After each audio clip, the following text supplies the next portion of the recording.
préfet ñu ngi lay nuyu. oui ñu ngi lay déglu. dañu bëggoon nga tënkal ñu li ngeen jàpp ci réunion comité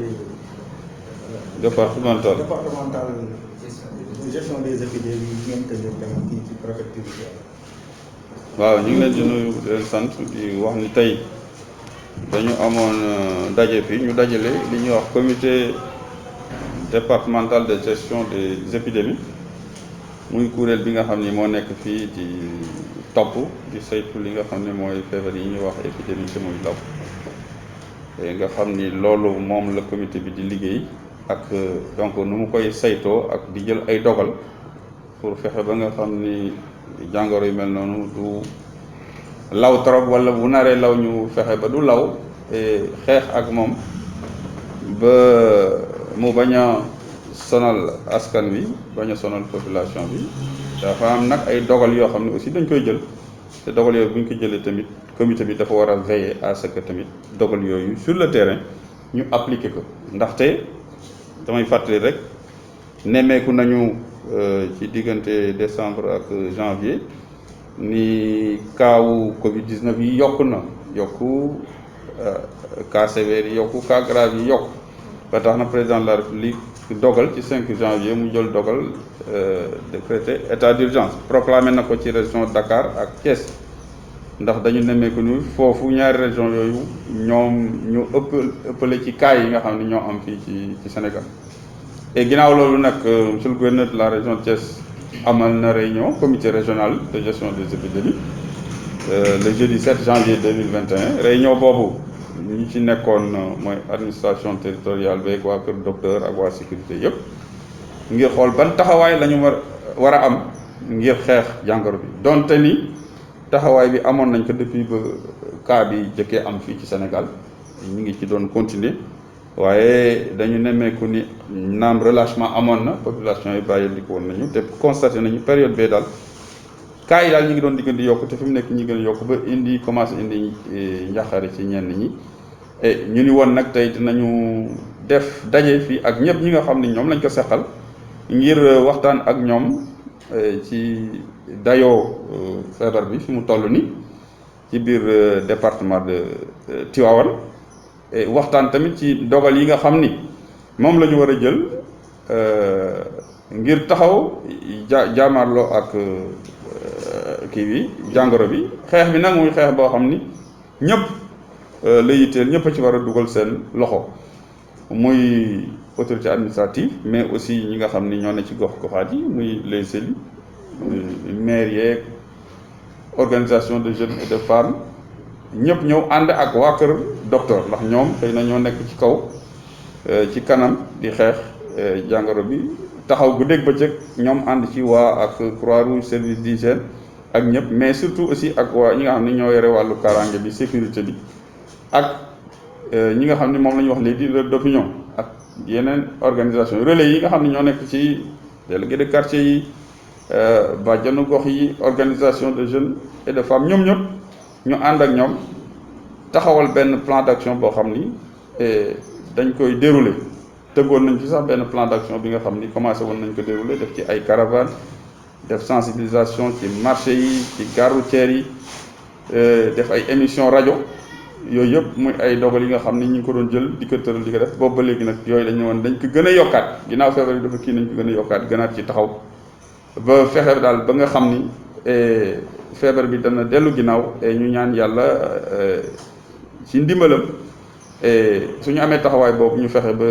mbas bi génn ci réew mi mais génn yëpp ci àdduna bi yëpp ndaxte bu génnul ci àdduna bi dafay law rek di duggaat ci yenn réew yi tey nag présenté nañu li ñuy wax mooy situation épidémiologique du département de Tivaouane dinañ ci dellu si bu ci kanamee tuuti ak le médecin chef donc de district ñu fàttaliku ni Tivaouane am na ñaari district mooy district gu Tivaouane ak district gu Mékhé boo boolee ñaari district yi lim bi depuis jàngoro bi tàmbali ba léegi mën nañu wax mi ngi toll ci ñeenti téeméer ak juróom-ñaar fukk ak juróom-ñaar lu ñuy wax cas positif ci wàllu ñi nga xam ni ñàkk nañu ci seen bakkan xëy na mi ngi toll ci fanweer ak juróom-ñeent waaye am na ñoo xam ni tamit faj nañ leen ñu nekk ci centre de traitement yi ak ñi nga xam ne sax dañ leen suivre à domicile ba nga xam ni wér nañu ci wàllu woowu am nañ ci district gu Tivaouane ñetti téeméer ak fukk ak juróom-ñett yoo xam ni wér nañ ci district sanitaire bu Mékhé am nañ ci fanweer ak ñaar ñoo xam ni jot nañ leen faj ba nu wér. ci biir daje bi nag am na ay questions yu bëri yoo xam ni génn na ci ndax suli nañu jafe-jafe yi nga xam ni moom la ñuy nemmeeku ci taxawaay wax nañ ci wàllu école yi monsieur le ministre de l'éducation jël na dogal pour gën leen dooleel ci wàllu masque waaye teewul dañu ñaax collectivité territoriale tamit ñu dugal ci seen loxo ñëpp dugal ci seen loxo waaye am na sensibilisation boo xam ne tamit war nañ ko def ci biir école yi ndax léeg-léeg ñu ngi nemmeeku ni ci récréation yi wala am na ñoo xam ni ba tey ci li ñuy wax takkum masque beeg yooyu xaw na des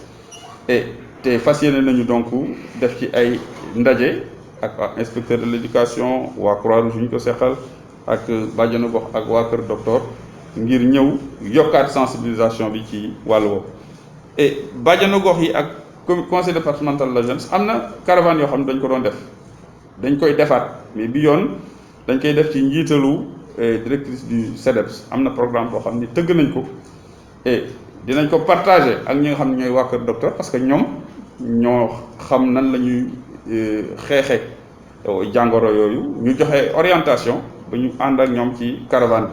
ànd ci ak organisation de femmes yi nga xam ni tamit ñi ngi fi. wax nañ tamit ni am na béréb yoo xam ni il faut ñu saytu ko maanaam am na cas yoo xam ne dafay jóge ci béréb yoo xam ni xëy na dafa am ay liggéeyukaay yu demee ni usines yeeg yu mel noonu foofu tamit comme ni ñu ko doon defee demoon nañ fa def sensibilisation mais vérifier tamit dispositif bi nga xam ne moo fa nekk fas yéene nañ ko defaat lëkkaloo ak ñoom liggéey ngir ñoom itam ñu jàppale leen ci wàllu xeex boobu jox leen orientation jox leen aussi ay conseils. am na béréb yoo xam ne aussi dañu constaté ni am na ñoo xam ne duñ fa takk mas maanaam lu jëm ci wàllu marché yi gis nañ ni marché yi jëloon nañ ci dogal président jàppoon benn jour boo xam dañ ko war a nettoyer yeneen jours yi marché yi même buy fonctionner ñu fexe ba nga xam ni ña fa nekk dañuy takk seeni masque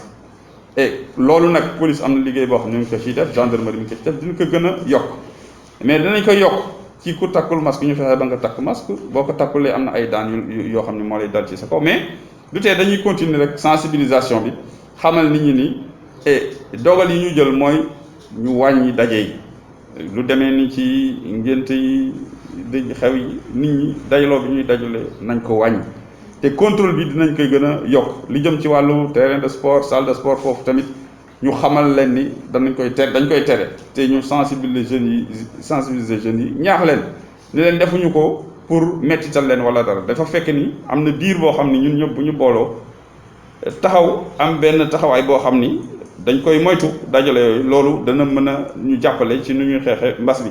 ndaxte nemmeeku nañu ni ndaw yi donte ni feebar bi sonalu leen mais mën nañ ko yóbbu indil ko seen ay waa kër ak ñoo xam ne ay mag lañ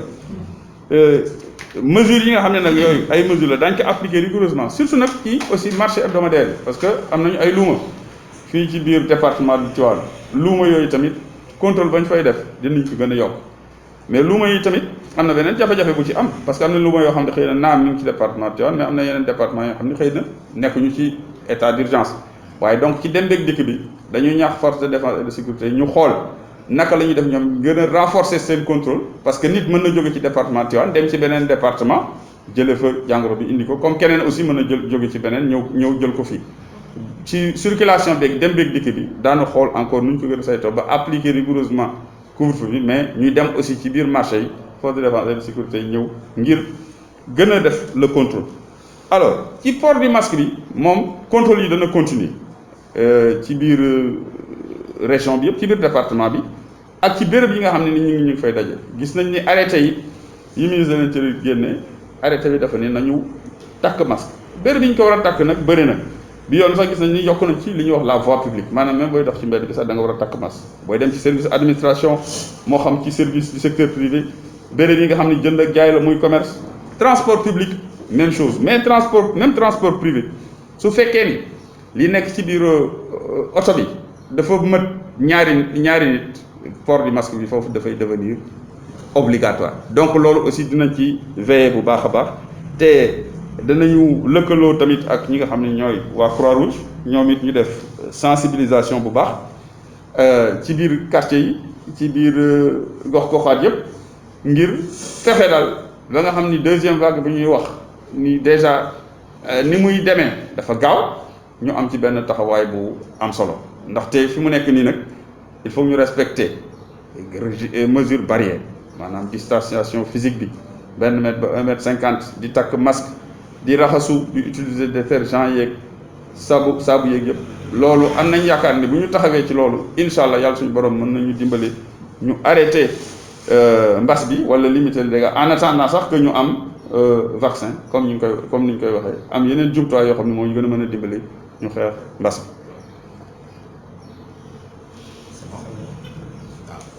juste rek par rapport ak plan de communication bi nga xamante ni wax nga ko ak CDEPS Diaw. waaw loolu yéen di ngeen ko jël après. organisé avec les radios xam nga ak yenn relais. waaw moom dana ci wax après. mais dama bëggoon xamale rek ni foofu am na ay termes de référence yoo xam ni ñu koy tëgg waaye xam nga lii dafa nekk loo xam ni waa kër docteur ñoom ñoo ciy jox ay indication ndax ñoom ñoo xam ak ay orientation ñoo xam naka lañ koy defee donc ci sensibilisation bi termes de référence yi dañ koy partager ak ñoom am ci liggéey mais ñoom buñ ko valider ba pare ci la ñuy doog